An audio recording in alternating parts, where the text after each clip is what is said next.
తనతో పాటు సీఎం అయ్యే అర్హత కోమటిరెడ్డి వెంకటరెడ్డికి ఉందన్నారు రేవంత్ రెడ్డి. భువనగిరిలో జరిగిన సభలో ప్రతిపక్షాలపై విమర్శలు గుప్పించారు. కీలక అంశాలపై ఓటర్లకు హామీలిస్తూ ఎన్నికల ప్రచారం నిర్వహిస్తున్నారు. మరోవైపు ఇవాళ సీఎం రేవంత్ రెడ్డి ఆదిలాబాద్ జిల్లాలో పర్యటించనున్నారు. తెలంగాణ కాంగ్రెస్ లోక్సభ ఎన్నికల ప్రచార పర్వంలో దూసుకెడుతోంది. విపక్షాలను టార్గెట్ చేస్తూ క్యాంపెయిన్లో ముందుకెడుతోంది. సీఎం రేవంత్ రెడ్డి రోజుకో జిల్లాలో పర్యటిస్తూ ఓటర్లను ఆకట్టుకునే ప్రయత్నం చేస్తున్నారు. ఇవాళ ఆదిలాబాద్ జిల్లాలో సీఎం రేవంత్ రెడ్డి పర్యటించనున్నారు. ఉదయం 11 గంటలకు ఆదిలాబాద్ చేరుకుంటారు. ఆయన కాంగ్రెస్ ఎంపీ అభ్యర్థి నామినేషన్ కార్యక్రమంలో పాల్గొంటారు.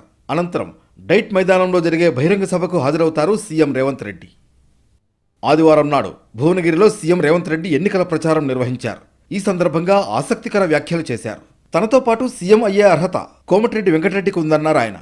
ప్రత్యేక సందర్భంలో పార్టీ నిర్ణయంతో తనకు సీఎం పదవి ఇచ్చారని గుర్తు చేశారు. కోమటిరెడ్డి నిజమైన పోరాట యోధుడని ప్రశంసించారు. తెలంగాణ సాధన కోసం మంత్రి పదవికి రాజీనామా చేసిన ఘనత కోమటిరెడ్డి వెంకటరెడ్డిదన్నారు సీఎం రేవంత్ రెడ్డి. వాస్తవంగా నాతో పాటు ఎవరైనా ముఖ్యమంత్రి పదవికి అర్హత ఉందంటే అది కోమటిరెడ్డి వెంకటరెడ్డి గారికి అని చెప్పి నేను మనస్ఫూర్తిగా చెప్తున్నా. ప్రత్యేకమైన సందర్భంలో పార్టీ నిర్ణయంతో నాకు ముఖ్యమంత్రి పదవి ఇచ్చిండ్రు. ఈ పదవిని నేను బాధ్యతగా చూసిన తప్ప అహంకారంతో ఈ కుర్చీలో నేను ఏ రోజు కూడా ఒక్క నిమిషం ఒక్క గంట కూడా కూర్చోలే. కోమటిరెడ్డి బ్రదర్స్ ఎంతో కష్టపడి కాంగ్రెస్లో ఉన్నత స్థాయికి చేరుకున్నారని తెలిపారు సీఎం రేవంత్ రెడ్డి. వాడెవడో సన్నాసి భూమికి మూరేడు లేడు, ఎంకన్నా మస్క కొడుతుండు మంత్రి పదవి కోసం, రాజగోపాల్ మస్క కొడుతుండు అంటారు. ఆ సన్నాసికి ఒక్క మాట చెప్పదలుచుకున్నా నేను. దొరగారి గడిలో సారాలో సోడా పోసి కాదు వాళ్ళు వచ్చింది. కోమటిరెడ్డి బ్రదర్స్ రక్తాన్ని చెమటగా మార్చి భుజాలు కాయలు కాసేలా 3 రంగుల జెండాను మోసి నాయకులుగా ఎదిగినరు.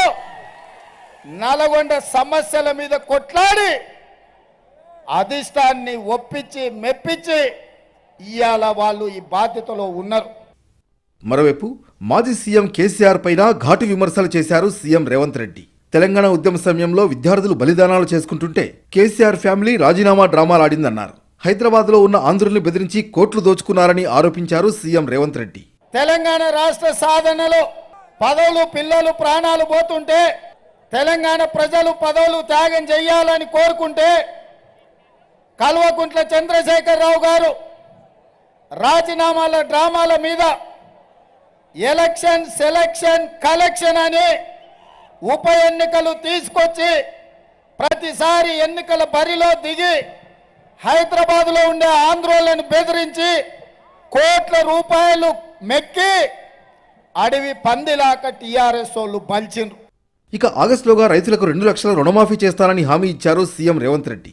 వచ్చే ఏడాది పండించే వడ్లకు 500 రూపాయల బోనస్ ఇచ్చే బాధ్యత తనదేనన్నారు. మొత్తానికి ఓటర్లకు పలు కీలక అంశాలపై హామీలిస్తూ కాంగ్రెస్ ఎన్నికల ప్రచారం నిర్వహిస్తోంది.